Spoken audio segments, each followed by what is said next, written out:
Bonsoir à tous, amis de la Résistance, bonsoir, messieurs et mesdames les collabos, profitez-en bien, ça durera moins longtemps que les impôts. Ce soir, nous recevons de nombreux invités pour une émission de 3 heures, et bien entendu, joyeux Noël.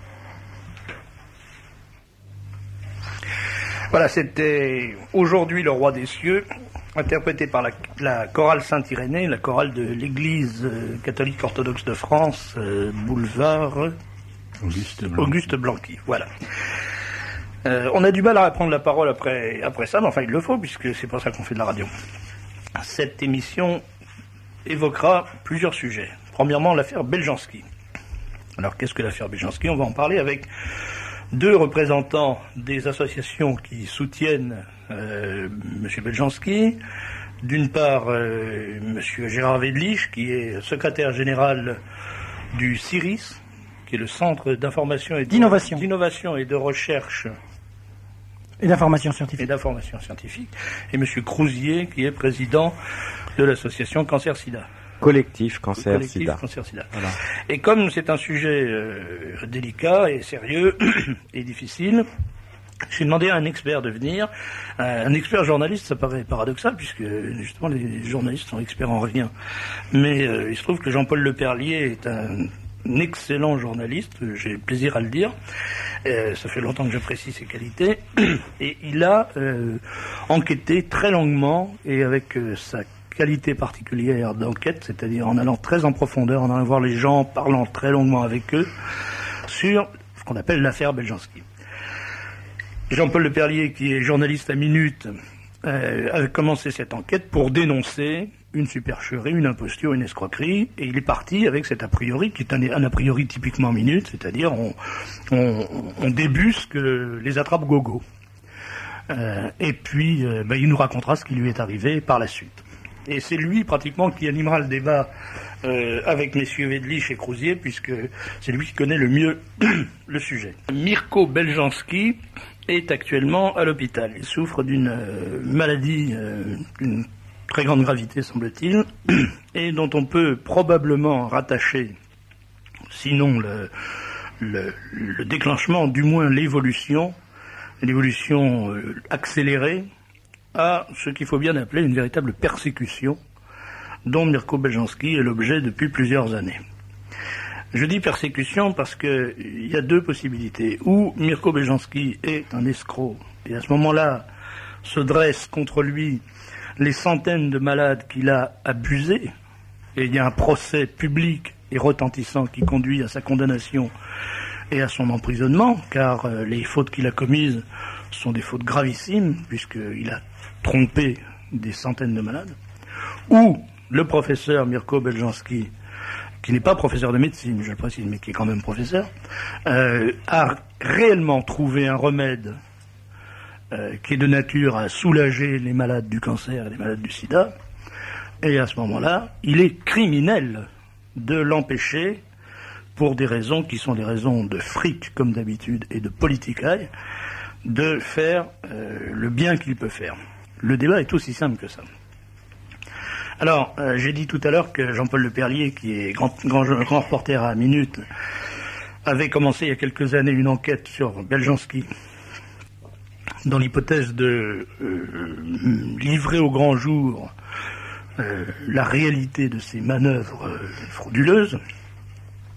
Et puis, qu'est-ce qui s'est passé, Jean-Paul ? Oui, mais a priori, cette histoire, c'est vraiment pour moi l'histoire d'une enquête, effectivement. Alors, au départ, c'est une amie qui dirige un laboratoire pharmaceutique qui m'a dit, écoute, qu'est-ce que c'est que ce type-là, qui nous fait concurrence avec des histoires invraisemblables.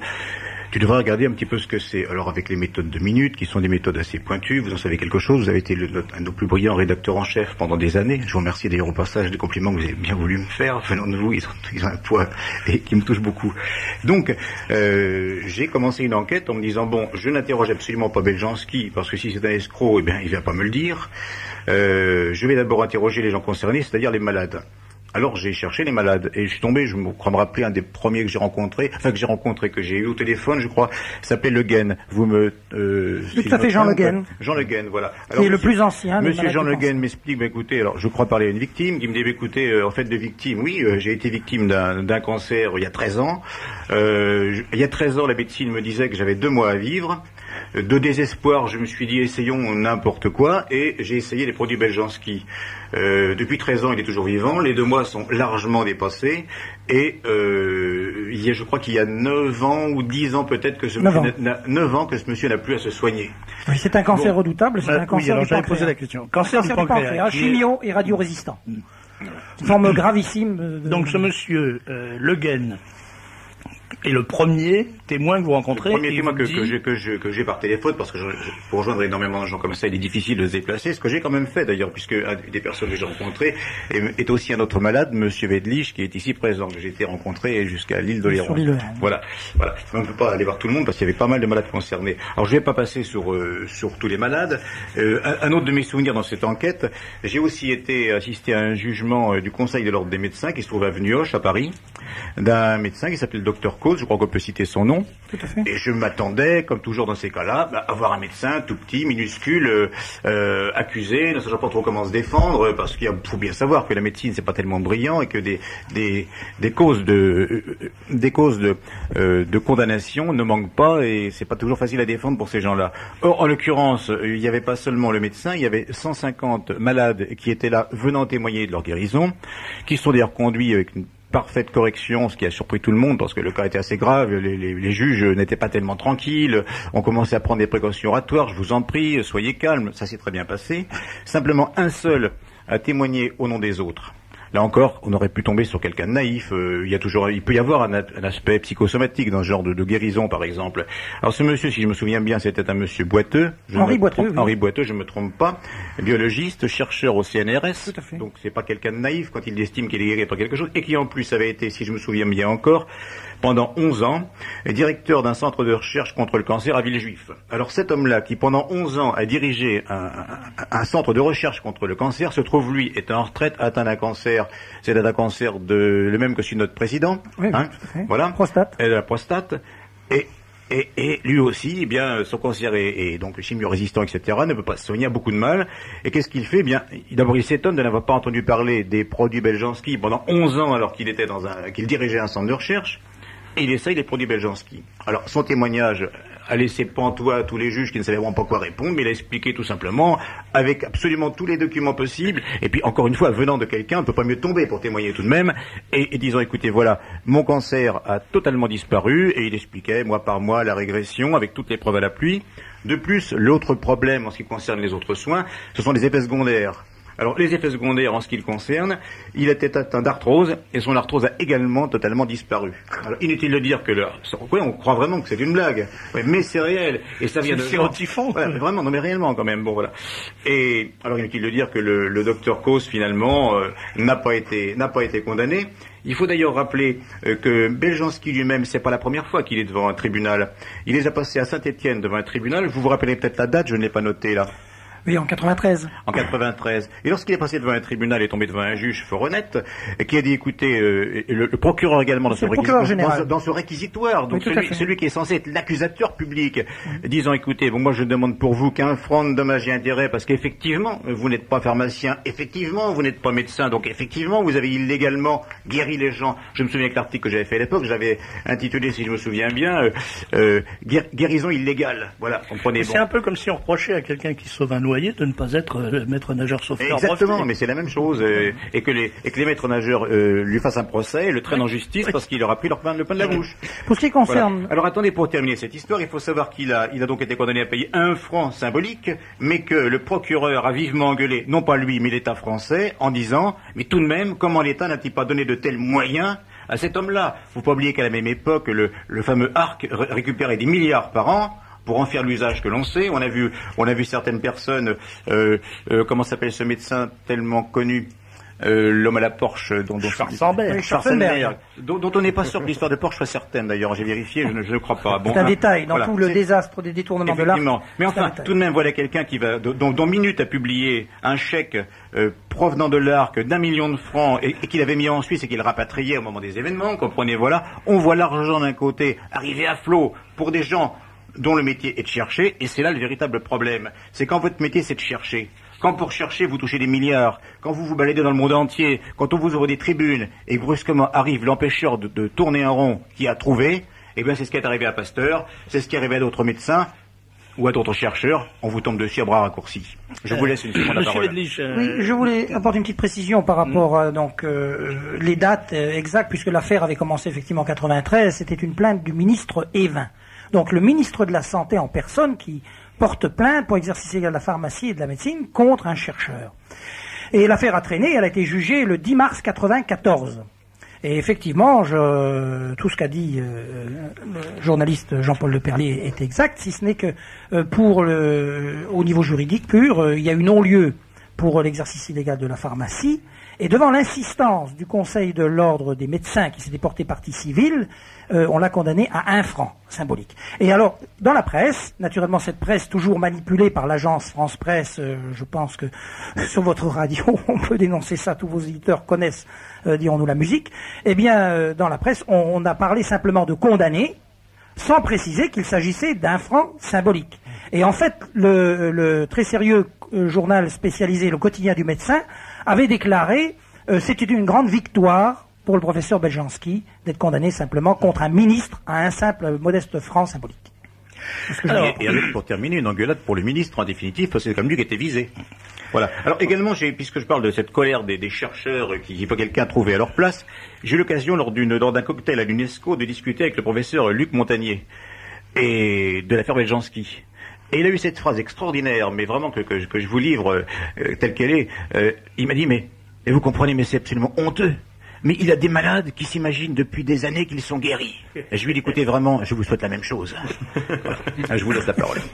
Alors, écoutez, pardon. Je pense qu'il serait bon, déjà, dans ce débat, de présenter un peu Mirko Beljanski. Oui, c'est ce que j'allais vous demander. Parce que, écoutez, c'est un chercheur, il est de nationalité française, il a 73 ans aujourd'hui, il a été docteur ès sciences d'État de l'Université de Paris, il a travaillé au CNRS jusqu'en 88, où il a été mis à la retraite. Et au CNRS, il a été successivement attaché, puis maître et enfin directeur de recherche. Alors avant de se retrouver au CNRS, il avait poursuivi des recherches de biologie moléculaire à l'Institut Pasteur de Paris pendant 30 ans, et ceci depuis 1948. Il a travaillé de 56 à 58 comme chercheur associé au professeur Ochoa, qui est un prix Nobel de New York, et de 78 à 88, il a travaillé à la faculté de pharmacie de Châtenay-Malabry. Et dernièrement, ce chercheur poursuivait encore inlassablement ses travaux comme directeur scientifique du Centre de recherche biologique Serbiol, qui est donc à Saint-Prin dans l'Isère, et c'est le laboratoire que l'association CIRIS, dont je suis le secrétaire général, a mis à sa disposition. Ce qu'on peut dire encore de ce savant, c'est qu'il a axé tous ses travaux sur la régulation de la différenciation et de la reproduction cellulaire. Il a donc beaucoup travaillé sur l'ADN et l'ARN, qui sont les substances fondamentales de la cellule vivante. Et son avance de 17 ans sur les équipes de chercheurs américaines, pour ce qui concerne une des découvertes très importantes relatives à l'ARN, l'acide ribonucléique, et puis d'autre part, une autre découverte qui concerne un test très sensible mis au point qui s'appelle l'oncotest. Et ce sont ces deux progrès très importants qui lui ont permis de mettre au point, avec son équipe, des produits thérapeutiques d'intérêt inégalé. Et récemment, il a fait une publication capitale sur l'origine de la vie qui s'intitule « L'ADN de novo ». C'est-à-dire qu'il a mis en évidence qu'une simple enzyme, la polypeptide phosphorylase, est capable d'assembler en présence de fer ferrique les 4 bases de la vie, l'adénine, la guanine, la cytosine, la thymine, pour en faire un ADN simple chaîne qui découle ensuite vers l'ADN double chaîne. Alors ça, c'est quelque chose d'impressionnant avec des applications fondamentales et dont on n'a pas l'idée. Eh bien, cette publication, malheureusement, d'après tous les verrouillages, n'a pas eu encore l'écho médiatique nécessaire, et nous faisons tout pour cela. Il a écrit 132 publications scientifiques dans le domaine de la biochimie et de la biologie moléculaire. Il a participé aussi comme orateur à de multiples congrès internationaux de très haut niveau, et qui ont fait l'objet de communications aux académies des sciences françaises et même américaines. Et le bon nombre de ces conclusions ont été celles d'un précurseur. Mais vous le savez bien, lorsqu'on est un chercheur et que l'on devient par chance un trouveur, on est malheureusement vite considéré par certains confrères jaloux comme un paria. Comme un empêcheur de tourner en rond. C'est ça, c'est ce que vous avez dit très bien tout à l'heure. Et pour conclure dans sa présentation, je pense qu'on peut dire aux auditeurs qu'avec son épouse Monique, M. Beljanski est l'auteur d'un livre tout à fait explosif qui est paru aux éditions Compagnie 12, dont la responsable est Valérie-Anne Giscard d'Estaing. Et ce livre, qui n'a pas été contesté depuis 1989, donc il est sorti, eh bien vous pouvez le procurer dans toutes les bonnes librairies, il coûte 89 francs. Moi j'en possède une cinquantaine d'exemplaires, enfin j'en possédais une cinquantaine d'exemplaires à la maison, mais malheureusement depuis le 9 octobre, de ce qu'on va parler tout à l'heure, on m'a tout saisi, on m'a tout pris, y compris des livres. On va pas en parler tout à l'heure, on va en parler tout de suite. Oui, je vais intervenir sur un point là pour parler de le début des problèmes du professeur Beljanski. Ça s'est passé quand il était à l'Institut Pasteur. Alors l'Institut Pasteur, Jérôme Monod est prix Nobel parce qu'il fait donc des découvertes concernant l'ADN. Jacques Monod. Ah, Jacques Monod, pardon, excusez-moi, là je me ridiculise, pour un journaliste c'est pas fort. Hein. Il y a bien Jérôme Monod. Oui, il y a Jérôme Monod, mais c'est pas tout à fait la même chose. J'ai confondu. C'est le patron de la compagnie générale, de la Générale des Eaux. C'est pas tout à fait la même chose, encore que quelque part. Oui. Bon, très bien. Alors, donc Jacques Monod découvre l'ADN. C'est une gloire, c'est la gloire de l'Institut Pasteur, c'est la gloire de la recherche française. Et puis là-dessus, quelqu'un qui est un petit chercheur à l'époque de l'Institut Pasteur, qui s'appelle Beljanski, Mirko Beljanski, vient le voir et lui dit écoutez, c'est ennuyeux, mais vous savez, l'ADN, c'est pas l'essentiel c'est l'ARN. Et alors là, quand on est Jacques Monod, quand on est l'Institut Pasteur et qu'on entend ça, c'est la catastrophe. Et c'est à la suite de cela qu'ont commencé ses déboires. C'est à la suite de ça que quelques années après, il a quitté l'Institut Pasteur. C'est bien ce que je ne me trompe pas, n'est-ce pas? Voilà. Or, c'est en continuant à travailler sur l'ARN, et il avait dit à ces gens-là, si vous continuez à travailler sur l'ADN, vous allez à l'impasse. Et lui, c'est en continuant à travailler sur l'acide ribonucléique qu'il est arrivé aux résultats qui sont les siens aujourd'hui, parce que le prix Nobel avait tort et que lui avait raison. Oui.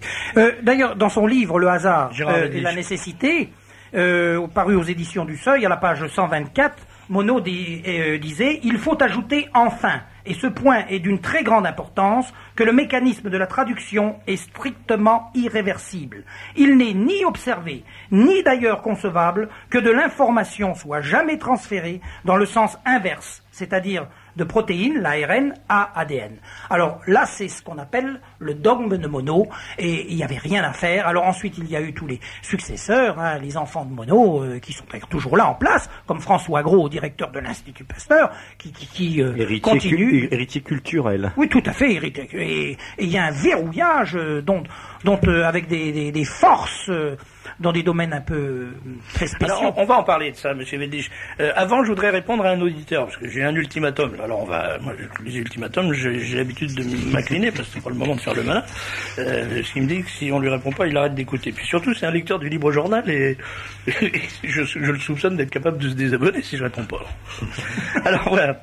Il nous dit la chose suivante. Ma sœur est décédée il y a 12 mois d'un cancer du poumon qui s'est transformé en cancer généralisé. Ces messieurs peuvent-ils témoigner que la méthode Beljanski a permis de guérir un seul cancer du poumon? Selon cette réponse, je continuerai ou non à écouter l'émission, etc. Alors, bon, moi, si vous voulez, là, j'ai des papiers que vous m'avez apportés. Comme ce sont des papiers imprimés, je suppose qu'on peut les lire. Alors, je vais donc lire ce que j'ai sous les yeux. C'est un recueil de témoignages. C'est tout récent, hein. Alors, monsieur, cher auditeur, si vous voulez prendre un crayon pour noter, vous pourrez vérifier si c'est vrai ou pas, hein, c'est très facile. Il y a un monsieur William Bouchon-Biteau, Bouchon comme un bouchon, et Biteau, B-I-T-A-U-D, 4 rue de la Concorde, à Royan, en Charente-Maritime, qui déclare le 1er novembre 1996, date 1er novembre 1996, je suis atteint d'une tumeur bronchique avec adénopathie médiastinale.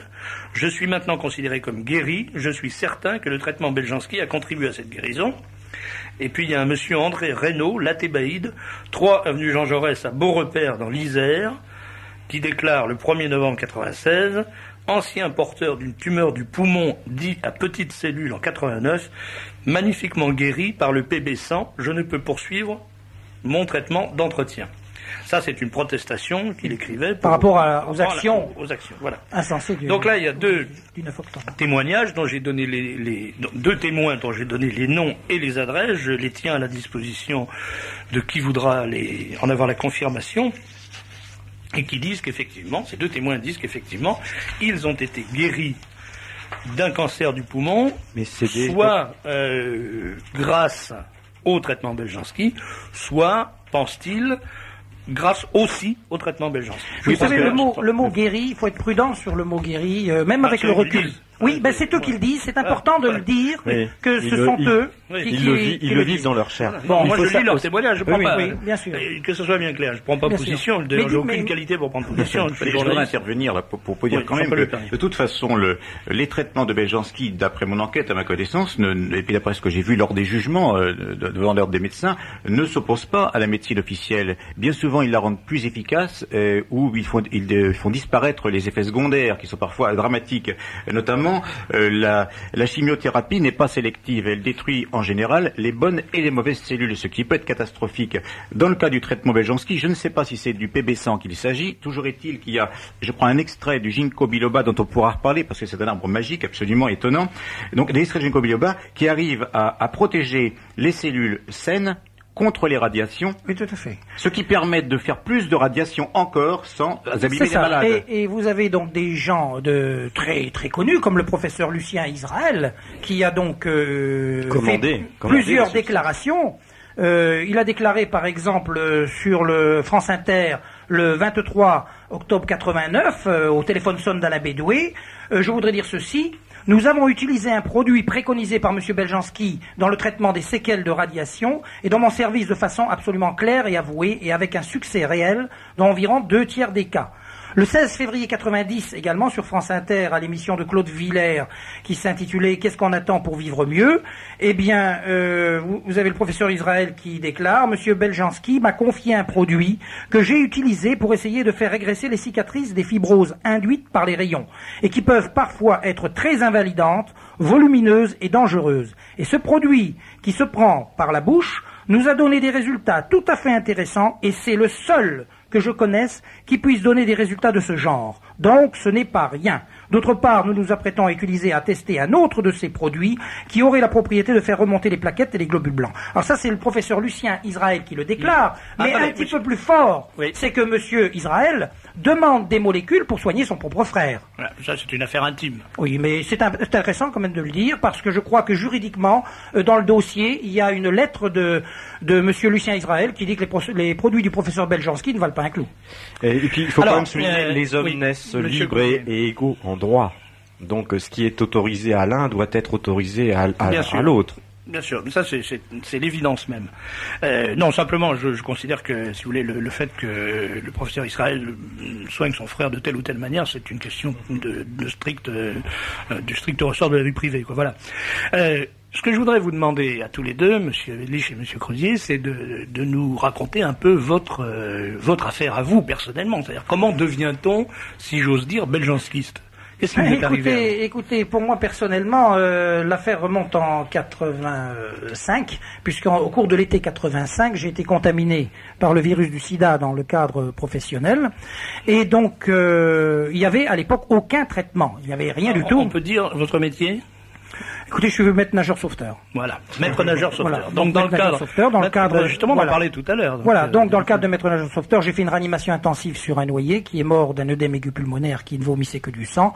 Il était mal rasé. En plus, j'étais sur un banc de sable avec lui. La réanimation a été longue, elle a duré 1 heure. Il m'a ouvert les angles des lèvres. Ça fait un contact plaie-plaie sans sang. D'ailleurs, je suis en train d'essayer d'écrire un ouvrage où il y aura un chapitre dedans quand le geste qui sauve aurait pu tuer. C'est tout à fait cela. Et 6 mois plus tard, boum, sida. Alors, je suis père de famille, j'ai 4 enfants, je suis grand-père 3 fois. Quand ça vous arrive, cette affaire sur la tête, c'est impressionnant. Je ne sais pas si c'est l'effet du traitement Beljanski, mais vous êtes en train de me dire que vous êtes grand-père 3 fois. Oui, je suis grand-père 3 fois, oui. Or, je suis cette séance. Et puis, vous n'avez pas l'air d'avoir en face de vous un CD1. Non, d'une part, puis d'autre part, à vous voir, on a l'impression que vous avez une quarantaine d'années au maximum. Oui, j'ai 47 ans.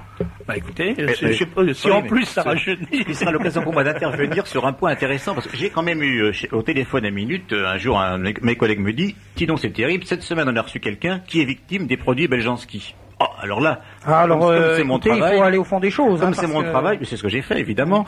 Je me précipite sur le téléphone, j'appelle cette personne. Effectivement, c'était toute une famille qui était victime du professeur Beljanski, parce que quelqu'un qui était un ancien malade était dans une telle bonne santé qui lui avait piqué sa femme.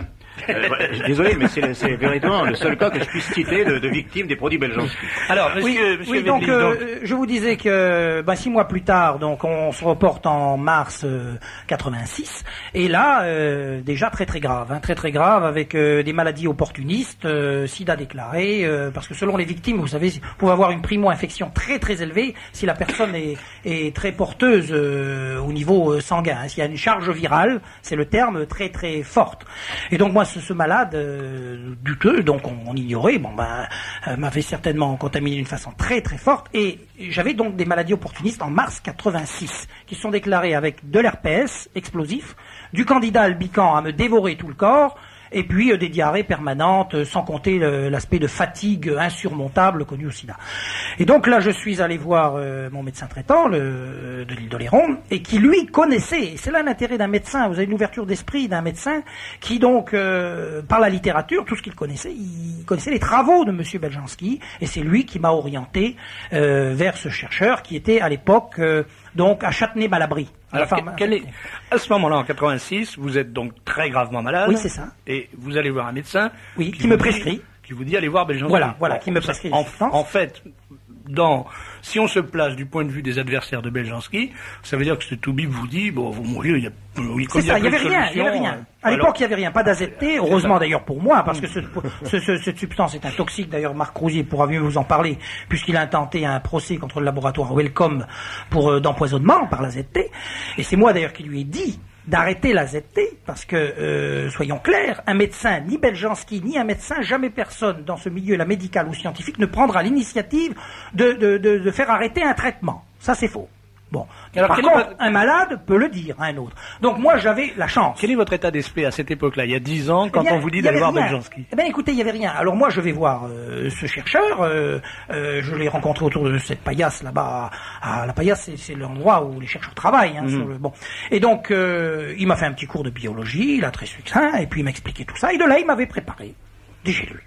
Et ces gélules, il m'a dit, écoutez, voilà, j'ai essayé ça sur déjà des souris, là vous voyez, etc. et tout. Bon, eh bien, écoutez, elles prennent un peu plus de poids, elles sont toujours vigoureuses, alors vous direz à votre épouse, vous risquez de prendre un petit peu de poids, mais vaut mieux prendre du poids que de perdre la vie. Il avait bien raison. Parce qu'aujourd'hui, vous voyez, ça fait 11 ans que je suis le premier à avoir expérimenté le PB100 au nom de ma liberté thérapeutique. Parce que là, c'est le sujet vraiment fondamental de cette émission. On va y venir. C'est la liberté, la défense de la liberté d'association qui ont été bafouées, là, en nous fermant l'association, liberté d'expression, puisqu'on empêche Beljanski de s'exprimer, et même nous, puisqu'on est verrouillé par tous ces communiqués de l'agence France-Presse. On va parler de ça et aussi. Liberté thérapeutique. Donc, alors, je suis le premier. Mais c'est pour ça que je voulais votre témoignage, parce que je crois que c'est un témoignage qui suffit à vous donner droit à la parole. Voilà. Mais tout à fait, et c'est ce qu'on réclame, le droit à la parole. Et puis moi, je réclame beaucoup plus. Je viens, vous voyez, aujourd'hui spécialement, j'ai laissé tomber toute ma famille, mes enfants, mes petits-enfants, tout ça. Et j'ai dit, je saute dans le TGV, je viens de l'île d'Oléron, spécialement pour parler sur votre radio, parce qu'on m'a dit que c'était une radio libre, et je suis heureux, effectivement, de voir comment ça se passe. Mais je dis, tout le monde a droit à ce confort de vie que je bénéficie. Et c'est un crime contre l'humanité d'invoquer des prétextes, de dire toutes les 90 minutes, il y a quelqu'un qui meurt du sida, donnez de l'argent, on fait des sidactions, etc. Et des traitements existent, j'en suis une preuve vivante. Alors après les restes du débat, vous savez, la toxicité, tout ça, c'est aléatoire, et c'est tout des mensonges, des sabotages, la NRS a saboté un rapport, c'est tout de la tricherie du ministère, on ne veut pas que ces produits rentrent sur le marché. Personnellement, j'ai pris jusqu'à 12 gélules par jour de PB100, et même du PB800. Le PB800, le seul malade en France qui en avait bénéficié, c'est François Mitterrand, pour le conduire jusqu'au bout de son mandat. Et d'ailleurs, celui qui a prévenu M. François Mitterrand, c'est moi-même, puisque le lendemain de l'émission où il est passé le 12 septembre 94 avec El Kabash, il me semble, donc le 13, je lui ai fait adresser une lettre tout de suite pour l'informer de ça, et je lui ai dit, écoutez, voilà des noms de malades traités pour des cancers de la prostate, j'espère que vous aurez la sagesse des grands hommes de faire ce qu'il faut, et il l'a fait. Et ensuite, il a eu un médecin prescripteur, le docteur de Kuiper, et on connaît tout le reste de l'histoire qui est paru sur la presse, Paris Match, la lettre de M. François Mitterrand, des articles nombreux sur Minute et sur d'autres journaux. Enfin, toute la presse était inondée de cette affaire Mitterrand. Mais j'en reviens à moi. C'était un grand secret. Oui, c'était un... Oui. Et pour en revenir à moi, ce que je voudrais dire quand même aux malades, parce qu'il y a certainement des malades du sida qui nous écoutent, pour situer à peu près le problème. Bon, j'avais au plus haut, au départ, 673 T4, ce sont des globules blancs, donc qui sont concernés par la maladie du sida, qui ont chuté au plus bas jusqu'à 235 T4. Donc, ce qui signifie que je ne suis pas un survivant à long terme, puisque le survivant à long terme ou l'asymptomatique à long terme a plus de 500 T4 et n'a jamais développé de maladie opportuniste. Moi, comme je vous l'ai dit tout à l'heure, j'ai développé des maladies opportunistes et j'ai eu 235 T4. Donc, je ne rentre pas dans ces normes du congrès de Vancouver au Yokohama. En 2 mots, qu'est-ce que c'est que des T4 ? Les T4, ce sont les globules blancs qui sont concernés par le sida. La sous-population, ce sont les photographes de l'immunité et ce sont eux qui sont détruits par le virus. Donc, le virus pénètre, fait éclater ces T4. Donc, moins on en a, plus on est gravement malade. C'est ça, tout à fait. Et vous avez des gens en phase terminale. Bon, mais il y a un autre aspect qui est fondamental, qui est Donc moi, je vous dis ce qui est déjà très important en prenant du PB100, je n'ai jamais développé de maladie opportuniste. Donc un confort. C'est-à-dire que celles que vous aviez se sont arrêtées. Ben oui, et après j'en ai plus jamais eu. Autrement dit, l'herpès permanent, l'IDRV permanente et le candidat albicans, les champignons. Le candidat albicans aussi. Tout ça, en combien de temps ? Oh ben écoutez, à peu près en 3 mois, 3-4 mois, quoi. Et puis après, jamais plus concerné par ça. Bon, on va régler tout de suite cette question, après on donnera la parole à M. Crozier. Mais combien ça vous a coûté ? Combien ça a coûté ? Ben, écoutez, au départ, le coût à 12 gélules, ça va chercher autour de 2000, 2005 par mois de dons. Mais ce sont des dons. Parce que, vous savez, c'est la notion de reconnaissance. Chaque chose a un coût. Bon, donc à un coût, vous faites des dons et tous les gens ont été amenés à faire des dons sous une forme. Non, mais attendez, je vous pose pas la question d'une façon agressive parce que je vois pas d'ailleurs pourquoi le professeur Beljanski serait le seul professeur à pas gagner son argent avec son boulot. Non, mais parce qu'on a dit les choses les plus incroyables sur l'affaire Beljanski. On a dit que c'était un traitement réservé aux milliardaires. Que non, voilà, du tout. Un traitement se situe entre 300 francs à peu près et 3000 francs, c'est la marge. Mais au départ, lorsque j'étais le premier malade qui était concerné par ça coûtait rien du tout, c'était gratuit. D'ailleurs, il me l'a dit lui-même, je lui ai demandé, je lui ai dit, mais écoutez, combien je vous dois ? La première fois quand j'ai vu au Châtenay-Malabry, il m'a dit, écoutez, c'est gratuit, c'est rien. Après, plus tard, on verra, on fera une association, enfin, au départ, c'était gratuit. J'étais un cobaye, si vous voulez, peut-être illégal, mais vivant. Alors, Monsieur Crozier, on revient après sur les autres aspects de cette question qui vous tiennent particulièrement à cœur, qui sont les aspects de censure et de persécution. Mais Monsieur Crozier, votre histoire à vous. Alors je rappelle, que vous êtes donc vous le président du collectif Cancer Sida. Oui, qui regroupe plus de 3000 malades utilisateurs donc des molécules Beljanski. Mais nos statuts d'ailleurs ne sont pas fermés à d'autres chercheurs trouveurs. Et d'ailleurs pour reprendre une phrase de Monsieur le général de Gaulle, je crois, qui disait, si ma mémoire est bonne, des chercheurs qui cherchent, on en trouve, des chercheurs qui trouvent, on en cherche. Alors, en l'occurrence, les malades. Je crois que je suis obligé de vous y tromper, ça me fait beaucoup de peine. C'est pas de Gaulle. Je pense que c'est Le Pen qui a dit ça. Ah, d'accord. Bon, peut-être alors. Eh bien, bravo pour cette citation. Et donc, effectivement, nous, au collectif Cancer Sida, on a découvert donc un chercheur qui trouve, et pour nous, l'intérêt vient des résultats. Nos dernières statistiques avant la bouffonne et ignominieuse parodie de justice du 9 octobre. Ça, on en parlera aussi, oui, parce qu'on la racontera. En juillet 96, dans nos statistiques, il y avait 3258 malades en France qui commandaient les substances Beljanski. Nous étions en processus d'autorisation de mise sur le marché, demandée depuis le 7 juillet 95, donc ça faisait plus d'1 an, et effectivement les autorités de santé publique ont vu que ce dossier était en passe d'aboutir, et effectivement si on donne une autorisation de mise sur le marché notamment par exemple au PB100 en tant qu'agent antirétroviral VIH1, c'est-à-dire virus du sida, pour lutter contre le virus du sida, bien évidemment c'est la reconnaissance planétaire des concepts de monsieur Mirko Beljanski, et c'est la mise sur la guillotine de tous ces ennemis qui ont jusqu'à maintenant entretenu tous ces dogmes qui ont toujours, que vous avez évoqué tout à l'heure, le dogme de la suprématie de l'ADN cellulaire, et qui ont toujours barré la route à Beljanski. Et ce sont d'ailleurs des institutionnels. Par exemple, le professeur Jean-François Girard, directeur général de la santé, responsable et coupable de bien des maladresses et de mauvaise gestion, par exemple dans le dossier de l'amiante, dans le dossier de la vache folle, dans le dossier du sang contaminé,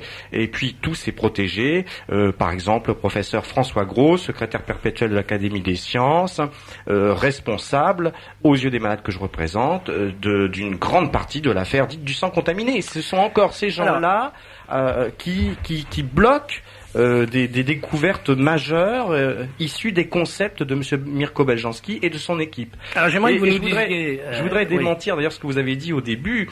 J'ai noté en aparté comment devient-on beljanskiste. Moi je suis pas du tout beljanskiste, hormis la profonde amitié que je porte à ce grand bonhomme qui est un grand chercheur-trouveur. Moi ce qui m'intéresse c'est ces concepts et les molécules qui en sont issues.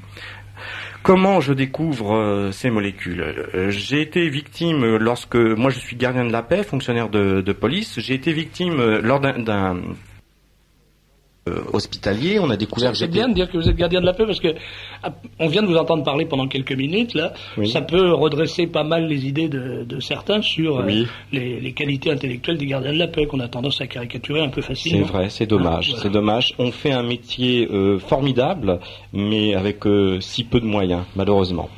Et puis effectivement, il y a tellement de... Mais comme on dit, j'ai l'obligation de réserve.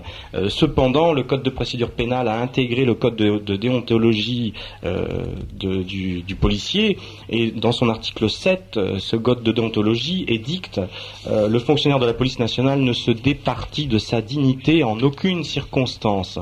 Je considère que si je ne disais pas tout ce que je sais sur l'affaire Beljanski, comme on la qualifie actuellement, je me départirais de ma dignité. En conséquence, et pour reprendre une citation admirable qui est inscrite dans vos studios de Molière, je veux qu'on soit sincère et qu'en homme d'honneur, on ne lâche aucun mot qui ne parte du cœur. La sincérité, l'honnêteté, vraiment face à l'affaire Beljanski, on ne peut pas dire que dans toute cette affaire, l'insincérité et la vérité eût été toujours de mise.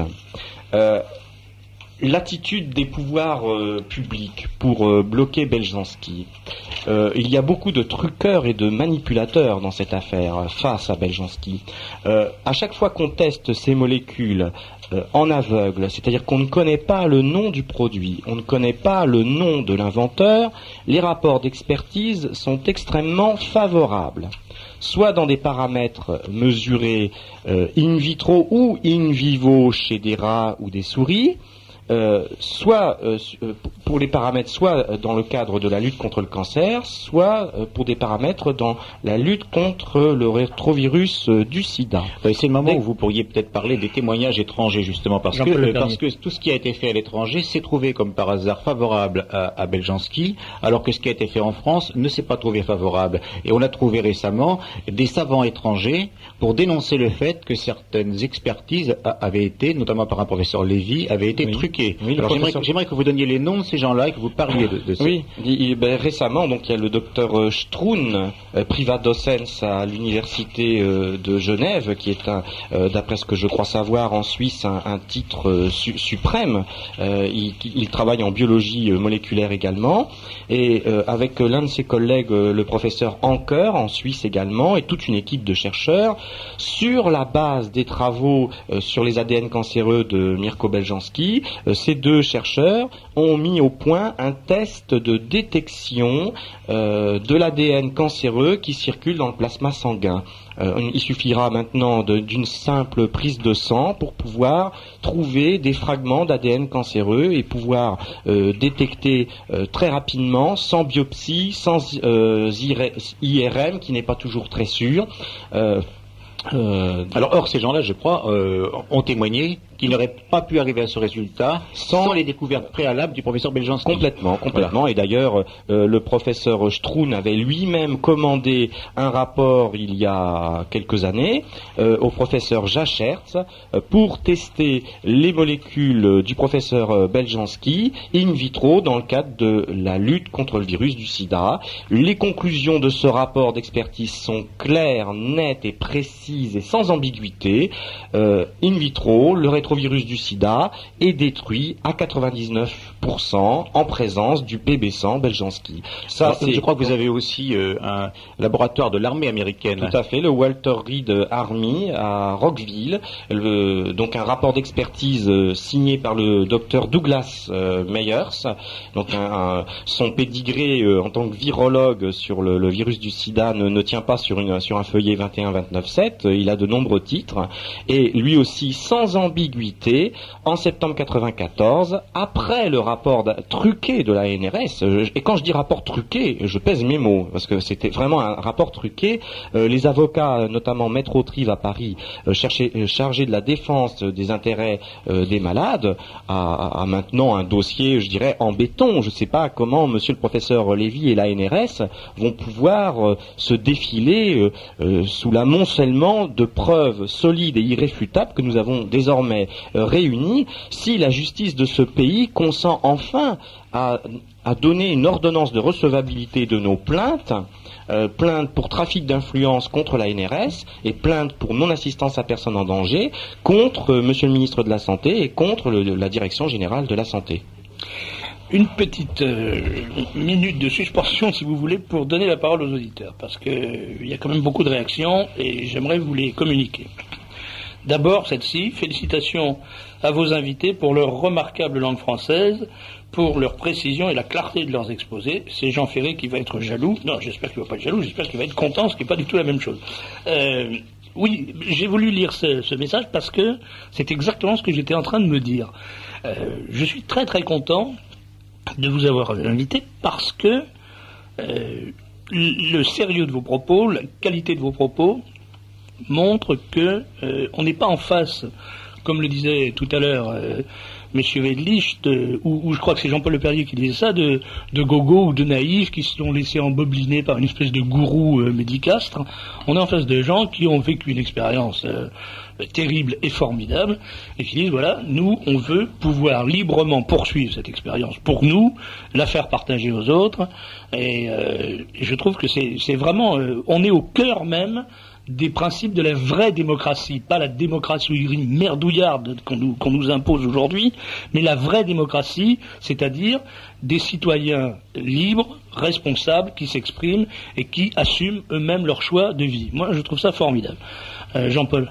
Oui, eh bien, je crois aussi, pour continuer sur mon propos, qu'il y a un laboratoire de Lille qui vient encore de renforcer votre... Oui, c'est le rapport de l'Institut Pasteur de Lille, là, tout dernièrement, en 96, qui déclare qu'il n'y a aucun effet clastogène, c'est-à-dire ce sont des cassures chromosomiques du PB100 sur les érythrocytes polychromatiques de la moelle osseuse de souris. C'est un peu compliqué. In vivo, c'est très important, c'est in vivo, sur la souris. Alors donc, vous avez le Daniel Marzin, qui est un chercheur très réputé, là, de l'Institut Pasteur de Lille, qui confirme que donc le PB100 est, dirons-nous, on pourrait imaginer 20 fois moins toxique que l'endoxan que des gens connaissent, qui correspond à une chimiothérapie qui est très très forte. Hein. Oui, et donc il n'y a pas d'effet mutagène chez les bactéries par rapport aux antimitotiques, c'est quelque chose de très important.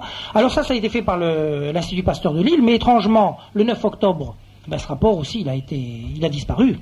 Il a disparu et puis le ministre de la Santé ignore son existence. C'est ça qui est grave. Chaque fois, dirons-nous, on pourrait résumer cela, chaque fois que les tests du professeur Beljanski ont été faits en aveugle, dans la plus grande déontologie, le produit était très bon. Le PB100 que j'ai consommé personnellement était très bon. Et chaque fois qu'on a dit, voilà, tester du produit de Beljanski, alors là, c'était mauvais.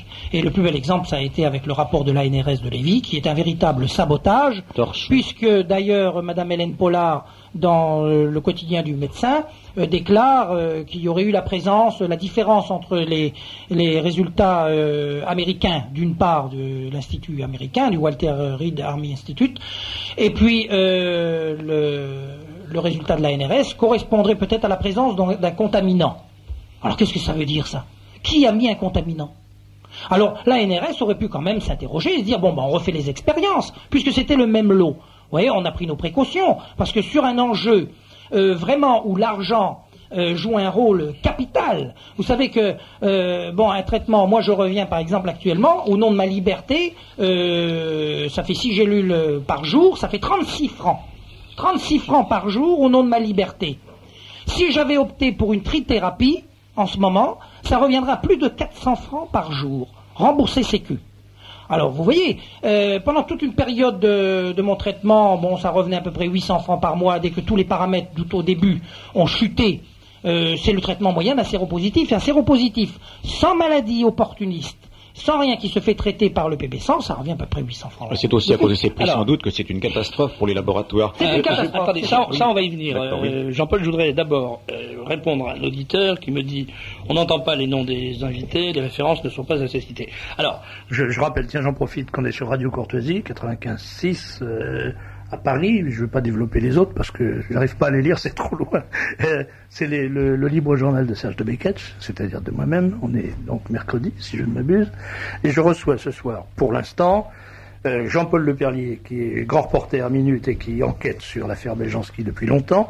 Et je reçois également Monsieur Wedlich, Gérard Wedlich, qui est secrétaire général du CIRIS. Et qui est venu spécialement de l'île d'Oléron. Mon téléphone est le 46 75 39 75, un téléphone répondeur, et puis tous les gens qui veulent des documents, des preuves médicales, des attestations. Parce que tout à l'heure, vous comprenez... Attendez, on va y revenir. Mais d'abord, qu'est-ce que c'est que le CIRIS? Le CIRIS, c'est le Centre d'innovation, de recherche et d'information scientifique. C'est une association de loi d'innovation, de recherche et d'information scientifique, qui est une association loi de 1901 qui a été créée pour soutenir les recherches de M. Beljanski. Et mon troisième invité, c'est Monsieur Crouzier. Marc Crouzier. Voilà, qui est 36 ans, séropositif, survivant illégalement et anticonstitutionnellement avec le PB100 et qui ne veut pas mourir. Et qui est président de l'association collective Cancer-Sida. Et nous revendiquons donc la liberté de choix thérapeutique, le respect actuellement bafoué en France du droit naturel à la vie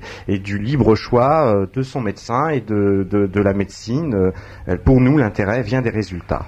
Si on veut en savoir plus, on peut lire le livre de Monique et Mirko Beljanski qui s'appelle La santé confisquée aux éditions La Compagnie des 12, qui paraît en 1989, et dont un auditeur nous dit que c'est un livre remarquable qui développe tous les sujets évoqués. Qui a sa troisième édition, qui a été traduite en espagnol, et puis qui n'a jamais été contesté. Alors, quelques témoignages maintenant. Il y a environ 15 ans, mon père a été guéri définitivement d'un herpès oculaire grave par un produit mis au point par le professeur Beljanski. Ce produit n'a jamais été exploité par la suite. C'était le chat d'Iran, nous dit cette dame, qui finançait les recherches du professeur Beljanski. Je lis ce message. Vous étiez informé du financement chaïque? Non, je n'étais pas informé de celui-ci. Je sais que des gens sont venus de très très loin pour bénéficier de ces traitements. Mais enfin, chez nous en France, nous avons eu un illustre malade, donc Mitterrand. Je crois que ça nous suffit. Mais il n'a pas fait grand-chose. Hein. Un auditeur nous dit que toute l'affaire... C'est une auditrice, pardon, qui est un médecin et qui nous demande de ne pas citer son nom, mais elle l'indique, ce qui est bien. Elle dit que, d'abord, elle émet une opinion que je ne vous livrerai pas sur les motivations des magistrats qui ont relancé l'affaire Beljanski. Et ensuite, elle nous le dit, Mirko Beljanski, en ce moment, risque de mourir, et à ce moment-là, les laboratoires reprendront ces recherches pour leur propre compte. Tout à fait. Écoutez, à ce sujet, il faut savoir que les représailles qui sont tombées le 9 octobre, donc, et dont nous allons peut-être évoquer, parce que chez moi, on est venu quand même chez moi, on m'a pris mes médicaments sur ma table de nuit. Vous allez nous raconter ça, monsieur Vélis, vous aurez tout votre temps. Oui, on était sur le point d'aboutir, et le 14 octobre, j'ai ici une lettre, donc qui vient donc du centre de recherche et d'innovation de développement de Montpellier, et qui dit la chose suivante: cher monsieur, c'est adressé donc à la société Viva qui devait donc diffuser le PB100 de Beljanski. Comme vous le savez, nous avons terminé la synthèse du gramme de flavopérérine que vous nous aviez confié. Comme vous le savez également, nous ne sommes pas en mesure de vous fournir ce produit puisque nous l'avons remis aux autorités de justice. Comme convenu dans notre devis numéro tant du temps, je me permets de vous adresser la facture correspondant au solde des travaux. Eh bien, qu'est-ce qu'on voit là? On voit qu'on savait que le Pao Pereira, il n'y en a pas suffisamment dans la forêt amazonienne qui fait 10 000 hectares, puisqu'il y en a un seul d'arbre, il y a plusieurs sortes d'arbres, et il n'y en a qu'un seul à l'hectare qui est valable. Et donc il fallait travailler sur cette molécule de synthèse. Si vous n'avez pas la molécule de synthèse, aucun laboratoire, vous n'avez aucune chance de pouvoir satisfaire l'humanité entière, puisque le cancer, le sida, ce sont des problèmes... Bon. Et nous y avions travaillé à cela. Et nous étions sur le point d'aboutir, la preuve et cette correspondance. Eh bien, je suis persuadé, vous m'entendez bien, monsieur de Beketch, que ce gramme de flavopérérine, ainsi que tous ces dossiers d'AMM, mais surtout ce gramme de flavopérérine synthétisé, ne se trouve pas en ce moment au 3e sous-sol du TGI de Créteil, mais peut-être bien dans certains laboratoires très spécialisés de l'Institut Pasteur, et qu'on va essayer de piller tout ce travail du professeur Beljanski. Ça, c'est un scandale. Je continue les témoignages, je vous demande de ne pas m'interrompre, et après je vous donne la parole, monsieur Cosier, parce que vraiment on a une quantité de témoignages qui est frappante. Une auditrice qui donne son nom encore, dit: une de mes amies a été soignée par la méthode Beljanski d'un cancer de la plèvre, elle est à Clermont-Lérault, et pratiquement maintenant son cancer est terminé. Malheureusement, depuis la fermeture des laboratoires, elle a dû arrêter son traitement. Peut-on se procurer maintenant ces produits? Donnez-nous une adresse où on peut se procurer les produits. Alors ça, j'ai 10 messages comme ça. Hein. Oui. Les gens qui disent: c'est épouvantable, on ne peut plus avoir accès aux produits, indiquez-nous où on peut les trouver, etc. Bon. Oui. Un auditeur qui évoque un sujet parallèle, mais intéressant. J'ai un ami chercheur au CNRS qui s'occupe des huiles essentielles. Il a 75 ans et a réussi à trouver une huile qui peut remplacer les antibiotiques sans effet secondaire, et surtout pour un prix bien inférieur. Il lui a été interdit de poursuivre ses recherches et il lui a été intenté un procès. Alors cet auditeur, je lis cette fiche parce que cet auditeur donne son nom et son adresse et son numéro de téléphone en disant: appelez-moi. Si mes sources sont bonnes, dit une auditrice, alors là je vous demande de me répondre en 2 mots, ou en un seul d'ailleurs. Le PB100 est commercialisé par un laboratoire américain. Oui, tout à fait. Bon. Oui. Alors on en parlera un peu plus tout à l'heure peut-être. Monsieur Beljanski a-t-il des prescripteurs médecins, et quelles sont leurs adresses? Alors naturellement on ne peut pas les donner à l'antenne. Il y en a à peu près 300 en France. On peut écrire au CCS. Alors on peut écrire au CCS, au collectif Cancer Sida. Je donnerai l'adresse tout à l'heure. Voilà, on donnerait l'adresse à la fin de l'émission. L'hépatite B peut-elle être soignée par les produits Beljanski? Tout à fait, c'est un virus à ARN. Ce traitement aide-t-il les malades atteints de sclérose en plaques? Aucune étude n'a été faite à ce sujet-là, mais il y aurait effectivement il y avait une molécule qui commençait à être intéressante, et il y avait des recherches faites. De très nette amélioration. Mais tout a été enrayé puisque l'association a été mise sous scellé, et puis le laboratoire Serbiol ne peut plus fonctionner. Beljanski n'a pas guéri que le cancer, il s'est fait exclure de l'Institut Pasteur car il a tenté de battre en brèche le dogme de l'irréversibilité des gènes. Le professeur Jérôme Lejeune, ce que vous avez dit, mais c'est un auditeur qui le confirme, et qui ajoute: le professeur Jérôme Lejeune a mené des études dans ce sens et a démontré la possibilité de guérir des maladies génétiques, non en agissant sur les gènes, mais en appliquant un traitement ultérieur, ce qui est effectivement une innovation, une piste de recherche extraordinaire. Alors, une auditrice, je crois, nous dit qu'on aurait pu inviter un médecin dont elle donne le nom et qui a écrit Objectif Cancer, Dr Jacques Janet, qui a écrit Objectif Cancer aux éditions Bionat, 133 rue Georges Bonnac, sur 33 000 Bordeaux. Ce livre rappelle les résultats du docteur Verne, ancien directeur de l'Institut prophylactique de la rue d'Assas, etc. Mais ça, c'est peut-être un petit peu technique. Ce n'est pas le procès du professeur Beljanski, dit cet auditeur, qu'il faut faire, mais c'est celui de l'Ordre des médecins fondé en 1941. Oui, ça, le fait qu'il ait été fondé en 1941, je vois pas ce que ça a à faire avec le sujet.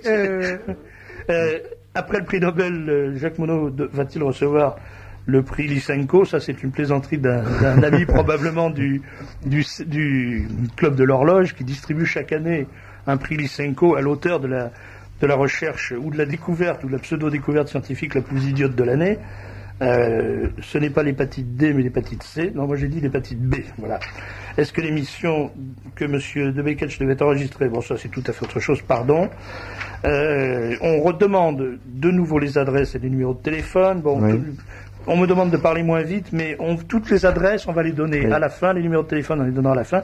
Et puis vous avez toujours la ressource d'appeler le libre journal de la France courtoise au 42 80 09 33 pour avoir ces renseignements le lendemain ou le surlendemain de l'émission, etc. Je voudrais relancer le débat sur quelque chose, est-ce possible? Pardon, je termine tout de suite. Je pourrais faire des échos quand même sur les remarques. Vous allez avoir la parole, ne vous inquiétez pas. Le Mitterrand a bien été soigné prolongé grâce au produit Beljanski.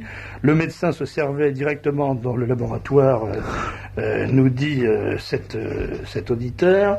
Et puis, là, on a un témoignage c'est à ça que je voulais en venir, auquel je voudrais donner un petit peu d'importance, parce qu'il émane de quelqu'un que je connais bien et que je considère comme probablement un des hommes les plus fondamentalement honnêtes, mais à un point presque surnaturel que je connaisse, c'est André Van Covenberg. Et vous savez qu'André Van Covenberg, c'est le créateur et l'animateur du CIELT, qui est comment dirais-je, le collège scientifique, le collège de chercheurs qui travaille sur le sensuaire. Et donc, André Van Covenberg m'écrit, en 77, ayant contracté un gravissime herpès cornéen, Mirko Beljanski a préparé pour moi un ARN fragment dont il poursuivait l'étude.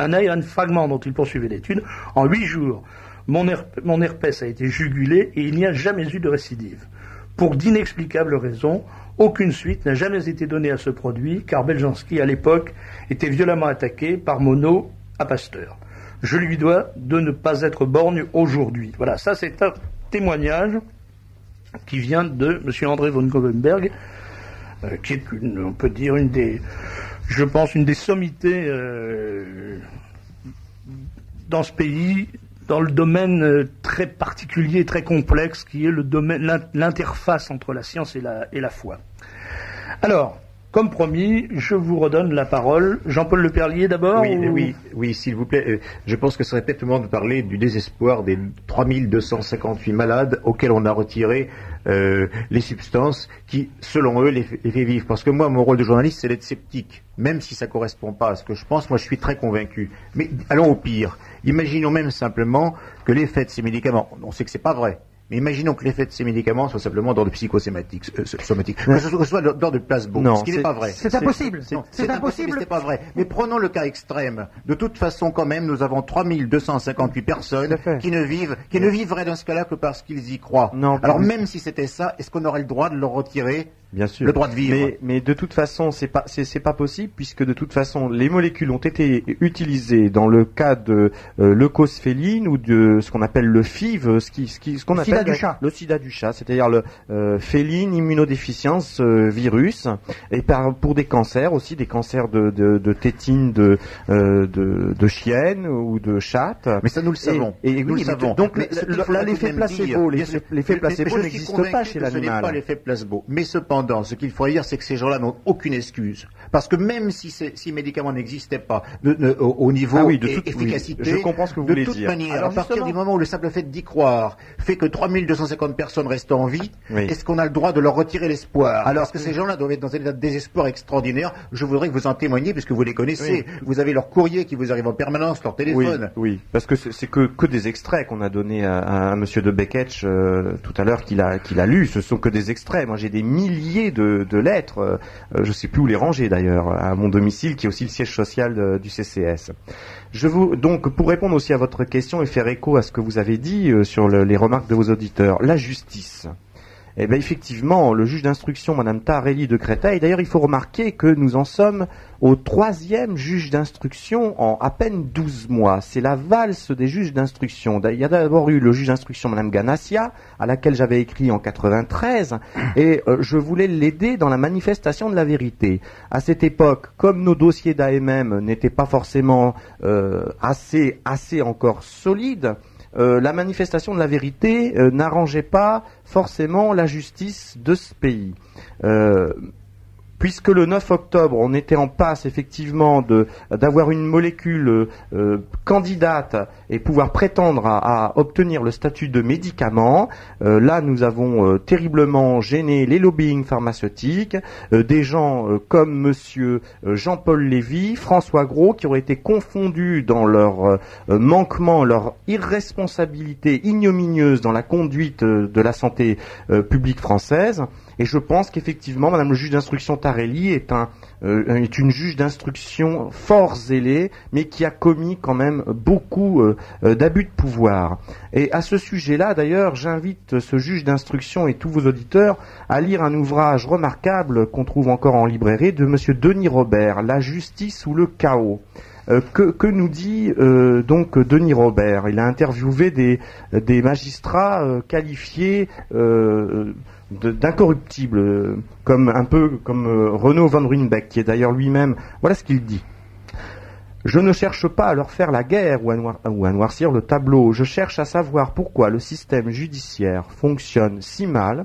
Pourquoi ne font-ils rien pour le changer? Pourquoi continue-t-on en France à croire au mensonge d'État qui consiste à répéter jusqu'à l'abrutissement que la justice est indépendante, sereine, impartiale, alors que c'est tout le contraire, écrit donc ce journaliste d'investigation qui a interviewé des magistrats. Ce sont les magistrats eux-mêmes qui parlent de leur métier.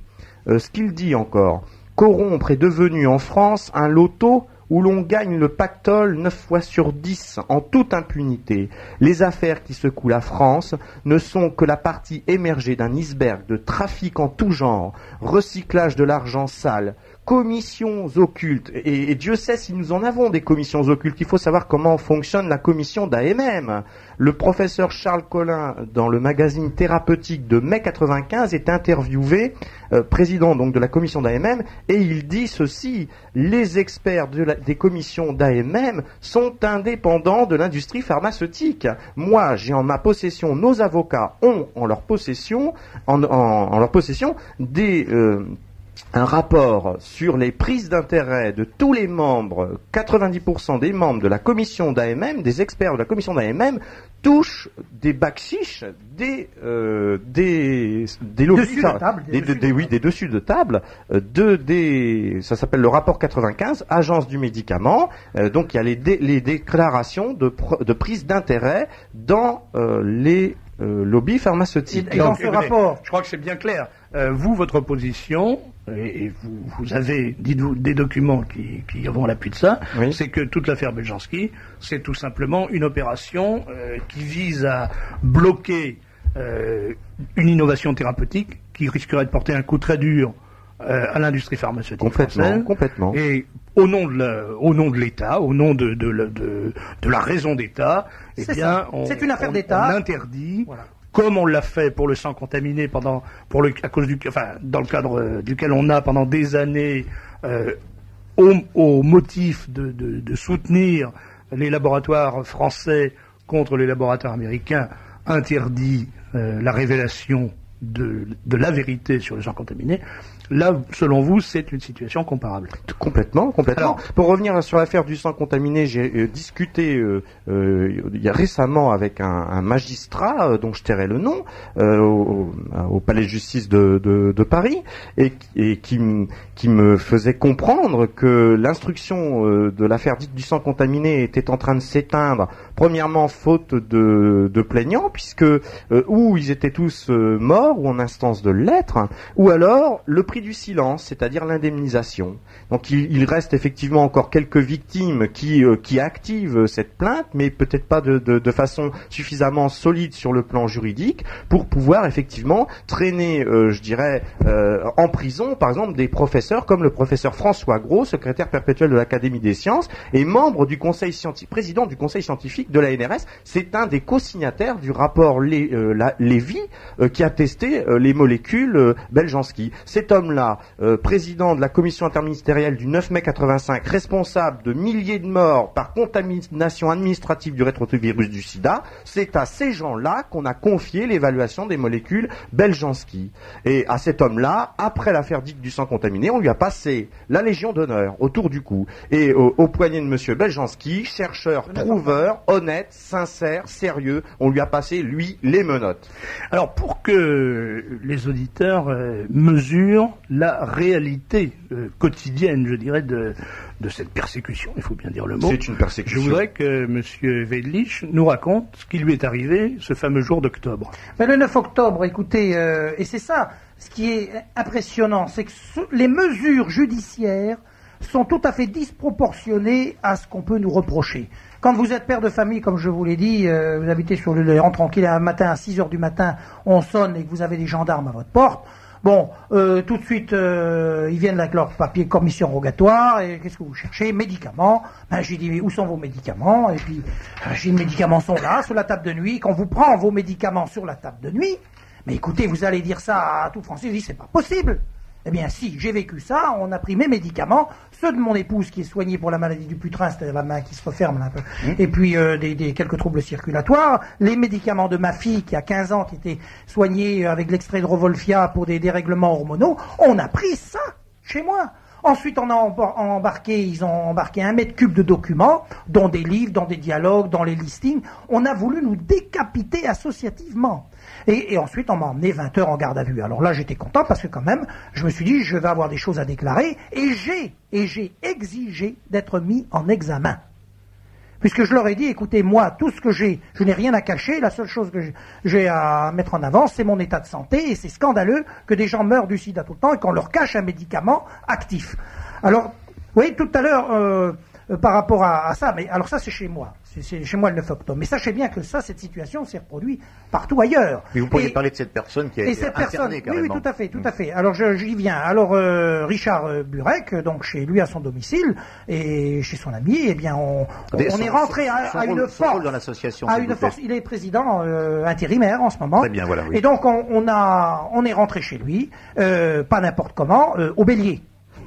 À la masse. On a défoncé la porte à la masse. On l'a maîtrisé. Mais qui ont? Les gendarmes, cagoulés, GIGN et tout.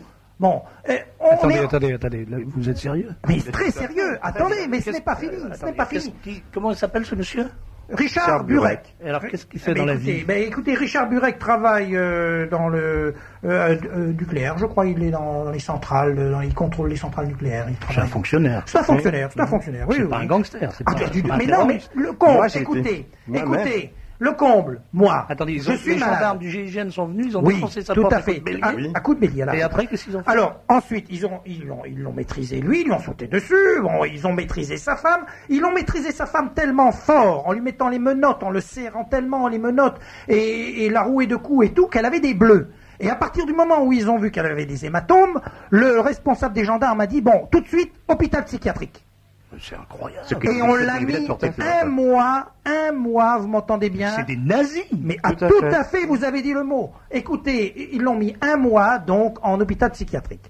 De là... Qui commande ça? Qui est à l'origine de cette saloperie? Le juge d'instruction, Madame Anne Tarelli, du tribunal de Gonzague. Tout à fait. Je voudrais citer à ce propos... Vous raconter. On est où? En Union soviétique en 1930 ou en France en 1996? C'est médiéval, c'est abracadabrant, c'est kafkaïen, encore pour citer ce juge d'instruction à laquelle je parlais récemment. Elle m'a dit cette affaire est kafkaïenne.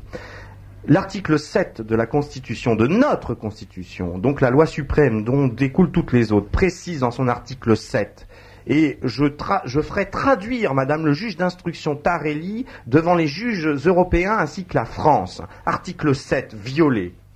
Ceux qui sollicitent, expédient, exécutent ou font exécuter des ordres arbitraires doivent être punis.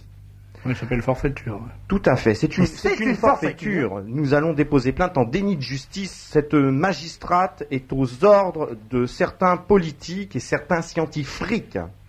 L'article 9 de la Constitution. Tout homme étant présumé innocent jusqu'à ce qu'il ait été déclaré coupable, s'il est jugé indispensable de l'arrêter était-il vraiment indispensable d'arrêter M. Beljanski, de lui passer les menottes, de le soumettre à un cautionnement à hauteur de 500 000 francs, 50 millions d'anciens francs. C'est exactement ce qu'a payé monsieur... Oui, Croze-Marie. Oui, tout à fait. Oui. Tout à fait démesuré au niveau des retirer ses passeports pour qu'il ne puisse plus aller travailler aux USA avec ses collègues américains qui avancent heureusement mieux qu'en France sur ce domaine-là. L'article 16 également, la société a le droit... L'article 15, la société a le droit de demander compte à tout agent public de son administration. Croyez bien qu'au collectif Cancer-Sida, nous allons demander des comptes. Et nous allons agir et réagir vivement. Ben moi, je serai à leur place, je serai à moitié tranquille, parce que vous avez quand même l'air assez déterminé. Oui, mais tout à fait, on est déterminé. Mais vous comprenez. C'est une question de vie ou de mort. Oui, tout à fait. L'article 16, pour revenir encore à la forfaiture et au déni de justice, parce que c'est une parodie de justice, c'est une bouffonnerie ignominieuse. Article 16. Toute société dans laquelle la garantie des droits n'est pas assurée, ni la séparation des pouvoirs déterminés n'a point de constitution. Et moi, j'en appelle vraiment à tous les citoyens, je lance vraiment un appel solennel ce soir. Venez rejoindre le CCS, venez rejoindre l'association Ciris, aidez, défendez les malades. Mais il n'est pas nécessaire d'être cancéreux ou sidéen pour adhérer on peut venir nous aider. Si la justice n'est pas appliquée avec la même rigueur pour tous, si le capitalisme laisse la corruption et l'argent sale envahir chacun de ces mécanismes, si la confiance des électeurs est durablement trahie, moi, c'est fini, je ne voterai plus jamais de ma vie. Si la confiance des électeurs est durablement trahie sans que personne ne réagisse, ce sera le chaos. Et dans très peu de temps, dans ce pays, le chaos sera maître. Alors, ce que je voulais, je m'excuse, une précision, parce que tout à l'heure vous disiez justement que est-ce qu'il y a besoin d'être malade pour être adhérer à ces associations? Mais non, parce que Richard Burek, justement, si moi je suis concerné par la maladie de plein fouet, ou Marc Crousier, ou d'autres malades, qui militent dans les associations, on peut le comprendre, mais Richard Burek, il n'est pas malade, son ami n'est pas malade, vous voyez? Et donc, lorsque les gendarmes, justement, sont arrivés, ils ne comprenaient pas. Ils ne comprenaient pas. Ils disent, vous n'êtes pas malade, alors, où est l'argent? Mais il dit, quel argent? Mais, vous comprenez, avec ce qui vient de se passer avec l'ARC, on ne comprend plus qu'une association peut être honnête et fonctionner normalement sur ses fonds. Parce que le contrôleur fiscal qui est venu à l'association, qui a contrôlé l'association depuis 3 ans, eh bien, qu'est-ce qu'il a dit au directeur général? Il a dit, mais qu'est-ce que je fous ici? Je n'ai jamais vu une comptabilité aussi bien tenue. Chaque facture réglée, photocopie du chèque au dos, etc., c'est quelque chose d'impressionnant. Bon, alors, il se posait la question, qu'est-ce qu'il venait faire là? Mais le problème, il est bien là, il faut... écoutez, je suis tellement choqué par ces mesures qui sont survenues auprès de Richard Burek que vraiment, moi, les bras m'en tombent. Je ne sais pas ce que vous en pensez. Ben oui, je pense que vous n'avez pas terminé, puisqu'il a déjà été mis dans le premier hôpital. Oui, plus un mois. Et puis ensuite, ils l'ont mis une deuxième fois, réenfermé à nouveau en soi-disant convalescence, où manifestement, on voulait faire taire cette personne pour qu'elle ne puisse pas témoigner des coups qu'elle avait pris, sans aucune raison. Ben voilà. Mais non, ça s'est dépassé. Mais personnellement... personnellement, moi c'est pareil, vous savez, demain il peut m'arriver un accident, j'y pense, on y pense dans la famille. Parce que figurez-vous que tout à l'heure sur mon cursus, j'ai eu une disparition de mes anticorps fin 91. Qu'est-ce que ça représente ça? Eh bien normalement chez un sidéen, lorsque les anticorps chutent, ils ne remontent jamais. Les maladies opportunistes du sida se développent et c'est la mort. Eh bien, chez moi, fin 91, une nouvelle génération d'anticorps est apparue. Et ça, ce sont des anticorps neutralisants. Et j'ai des courriers à ce sujet. J'ai des courriers, donc, par exemple, du professeur Sicard, qui est un sidologue, réputé. Ou du docteur Descamps, par exemple, qui est un grand virologue, un spécialiste du sida de Niort. Et ces gens-là, qu'est-ce qu'ils disent? Eh bien, ils disent, dans des correspondances que je détiens, que lorsque les anticorps ont chuté, ils ne remontent jamais. Alors chez moi, naturellement, c'est bizarre, et c'est pour cette raison que je suis quelqu'un, un martien, vous savez, c'est pas normal. Tous les sidéens meurent, et moi je suis toujours vivant. Non, mais vous n'êtes pas le seul. Mais oui, alors, c'est la question que j'allais vous poser. Et combien êtes-vous dans ce cas-là? Mais écoutez, il y en a des quantités. Je peux vous lire, par exemple, là, un petit témoignage de monsieur Labadie. Vous voyez, je donne le nom, Labadie Pascal, qui est de Perros-Guirec. Hein, son téléphone, même si vous le voulez, le 02 96 23 37 91. Je veux dire que j'ai jamais vu ça, hein, des gens qui acceptent qu'on donne leur téléphone au micro comme ça. Tous les malades voilà, acceptent. C'est un séropositif, donc qui était, comme vous le savez, je suis séropositif asymptomatique au virus HIV depuis 12 ans. J'ai tenu à bénéficier des produits Beljanski en juin dernier. Alors que ma charge virale était de 9800 copies juste avant la prise du traitement, elle n'est plus que de 1774 copies à ce jour, ce qui démontre sans équivoque et de façon indiscutable l'efficacité du PB100. Alors vous voyez, quelqu'un qui veut témoigner. Et moi, par exemple, bon, j'ai eu en dessous de 10 000 copies, donc une charge par le test que j'avais fait qui n'était pas mesurable, puisque la sensibilité, j'avais pas un test là plus faible, mais depuis ma privation de produits, j'ai eu un stress intense de toute cette situation. Vous vous rendez compte qu'on vient chez vous, on vous met en garde à vue et tout. Alors j'ai eu une petite augmentation là de charge virale de 33 000 copies, ce qui est quand même une démonstration de l'efficacité des produits Beljanski par l'absurde.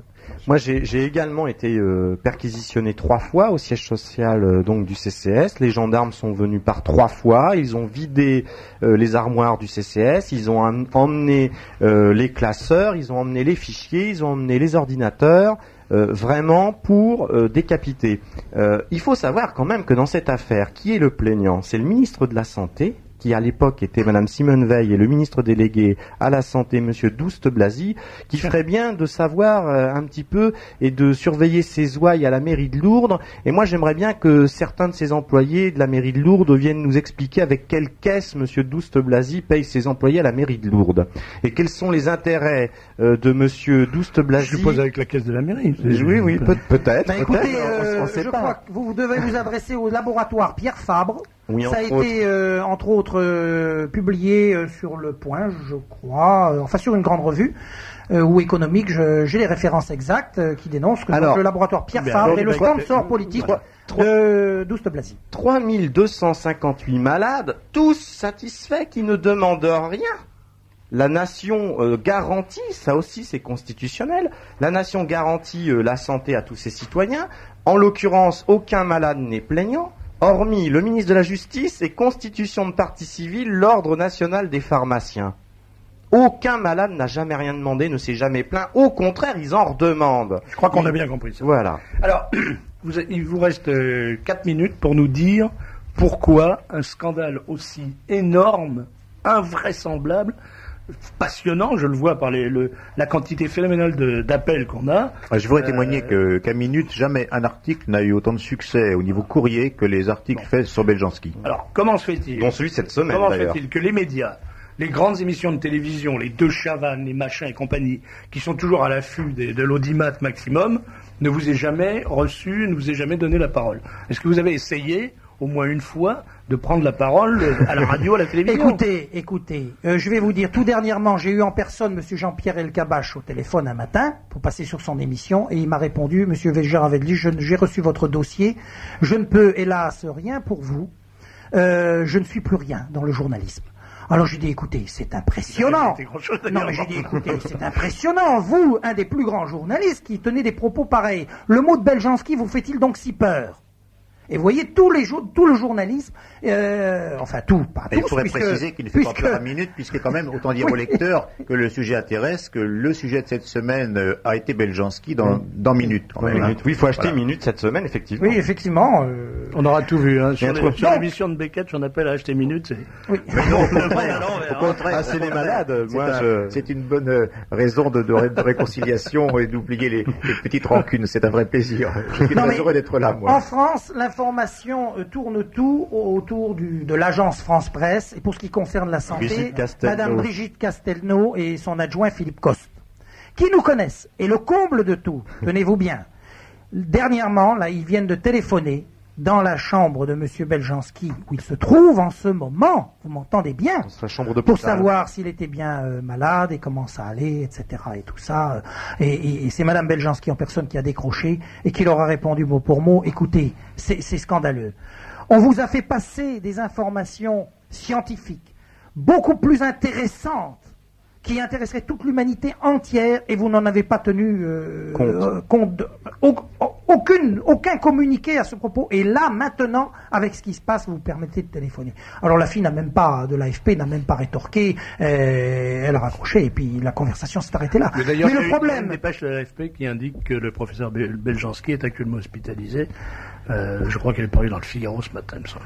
Oui, mais écoutez, vous pensez pas qu'il serait bien plus important non, quand vous voyez que j'ai par exemple parlé avec Alexandrine Bouillet, qui est une journaliste du Figaro, où je lui ai raconté mon histoire, ensuite je suis retourné voir Françoise Lemoine du Figaro, j'ai fait une interview avec elle et tout, et je pensais que ça irait plus loin sur le Figaro, qui est le premier quotidien quand même français.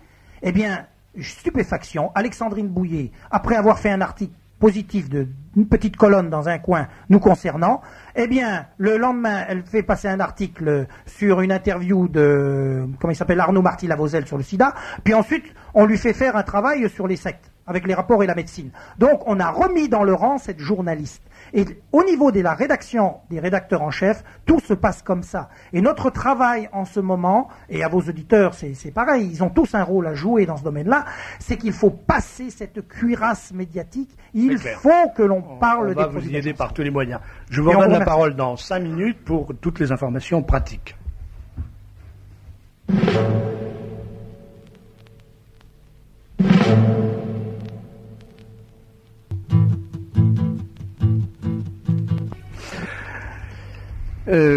Marc Dem dans quelques minutes. Avant, je voudrais permettre à mes invités de conclure ou de ne pas conclure, comme on dit à Radio Courtoisie. Donc, je vais me tourner vers Monsieur Crouzier. Oui, je voulais, en guise de conclusion, je voudrais, avant de donner les coordonnées du CCS, dire que les maladies graves comme le sida ou le cancer sont des enfers complets, ignominieux. Ce sont des désastres et un massacre terrible, une destruction radicale, une destruction d'une civilisation, d'une inhumanité. Les corps sont mutilés, les âmes sont mutilées, le corps social est mutilé. Ce sont des vertiges effroyables, on est abasourdi. J'accuse les institutionnels complices d'entretenir ces désastres ignominieux que sont le cancer ou le sida. J'accuse les institutionnels, le professeur Jean-Paul Lévy, le ministre de la Santé Jacques Barrot, l'ancien ministre d'État Madame Simone Veil et son complice Monsieur Douste Blazy. J'accuse le secrétaire perpétuel de l'Académie des sciences Monsieur François Gros et toute cette clique de scientifiques et tous ces gens à la solde des lobbies pharmaceutiques à l'agence du médicament d'être responsables et coupables. J'affirme que ce sont tous des salauds au sens sartrien du terme. Ils passent leur temps et leur vie derrière à faire les beaux avec leurs blouses blanches, derrière les caméras de télévision et derrière les micros, à faire croire et à faire penser au peuple qui sont là pour le bien du peuple, et c'est tout le contraire. Le gouvernement du peuple, par le peuple, pour le peuple. Il faut que les malades et les citoyens descendent dans la rue pour demander justice sur cette affaire. Monsieur Wedlich, si vous pouvez faire mieux. Mais écoutez, ce sera très difficile parce que le héros positif président du CCS, comme je l'appelle, remplit très très bien son rôle. Moi, je voudrais dire aux auditeurs que s'ils sont indignés devant cette scandaleuse affaire d'État qui est assortie du secret d'État et de la raison d'État, qui autorise des mesures aussi répressives comme, par exemple, on n'en a même pas parlé, Monsieur de Bekech, 300 écoutes téléphoniques et pillages de fax depuis juillet 96. On n'a jamais vu ça. Ni pour le terrorisme corse ou les pédophiles, on n'a pas vu tout ça. Avec du vol des médicaments sur le chevet des malades, des perquisitions, etc. Eh bien, ces manœuvres-là, dignes du fascisme, nécessitent la mobilisation de tous les Français et la résistance des malades. Et sur le plan de l'éthique, très clairement, sous la plume de M. Marcel Julian, dans Le Parisien, en 1989, je voudrais citer une réflexion là de ce confrère qui disait « S'abstenir d'informer quand on est journaliste, c'est comme ne pas venir en aide lorsqu'on est citoyen. Mais s'ils, monsieur et madame Beljanski, ont raison, partiellement ou en totalité, raison pour dans 10 ans ou pour demain, et que des gens continuent de mourir faute de leurs soins, qui traduira-t-on en justice? Et ça, c'est un appel vers M. Dreyfus, le responsable santé du Parisien, dans lequel j'espère qu'il nous ouvrira prochainement ses colonnes. Ainsi que d'autres journalistes, bien sûr. Les coordonnées du CCS, peut-être Jean-Paul voudrait peut-être dire un mot, lui, le journaliste. Il a commencé, il pourrait peut-être conclure. Je voulais dire simplement que pour moi, je crois vous venez de parler de Dreyfus tout à fait par hasard, en fait, mais il y a une autre affaire Dreyfus, et je pense que j'imagine que c'est un petit peu là l'affaire Dreyfus de la recherche médicale. C'est une bonne conclusion, je crois. Oui. Et j'ajouterais que les colonnes de minutes sont toujours ouvertes, évidemment, tant qu'il s'agit de dire des vérités que personne d'autre n'a le courage de dire, comme vous l'avez souligné. Oui. Merci Jean-Paul Le Perlier, merci Gérard Wedlich, merci Marc Crozier. Et donnez-moi maintenant les coordonnées de des associations auxquelles les auditeurs intéressés peuvent s'adresser pour avoir des informations, pour y adhérer. Je rappelle que ce ne sont pas des ghettos. Ah non. Pour sidéens cancéreux, ce sont des lieux de combat, d'un vrai combat militant. Ça, c'est le vrai militantisme. Encore que j'ai un profond respect pour les militants politiques, mais ça, c'est du militantisme social. C'est un combat capital, c'est un combat de liberté, c'est un combat dangereux. Oui. Parce que l'adversaire est méchant. Et si vous avez envie de vous dépenser utilement, vous pouvez donc soutenir ces associations, soit en y adhérant, soit en les soutenant par une adhésion simplement financière. Alors, les adresses. Alors, donc moi je suis Marc Crozier, collectif Cancer-Sida, initial CCS, 18 rue de l'Île-de-France, 91 860, Épinay, sous Sénart. Téléphone répondeur avec des messages réguliers, et après le message régulier, vous pouvez laisser votre propre message. 01 60 46 98 57. Pour éventuellement des fax, le 01 60 47 00 09. Vive la vie, et Mirko, tiens bon, on a besoin de toi. Merci Marc Crozier. Gérard Wedlich, le Ciris, oui. Le Ciris qui a été, donc, je vous dis, décapité, et qui, pour fonctionner, c'est beaucoup plus difficile. Alors, je propose aux auditeurs donc 2 adresses. La mienne pour réclamer de l'information. Donc, pour de l'information, vous écrivez à Ciris 17, 16 chemin de Saint-James, J-A-M-E-S, 17 550, Dolus-Doléron. Téléphone 05 46 75 39 75 avec répondeur. Il faut que vous pouvez donc laisser un message. J'ai pas eu le temps de noter. Oui, donc Ciris 17 pour de l'information, 16 chemin de Saint-James, 17 550, Dolus-Doléron, téléphone 05 46 75 39 75. Pour aider l'association Ciris à résister aux pressions juridiques, vous pouvez de nouveau faire des dons, puisque, comme on vous l'a expliqué tout à l'heure, Madame Tarelli a bloqué les comptes de Ciris, et là on a une légère ouverture. Aussi. Oui, du CCS aussi.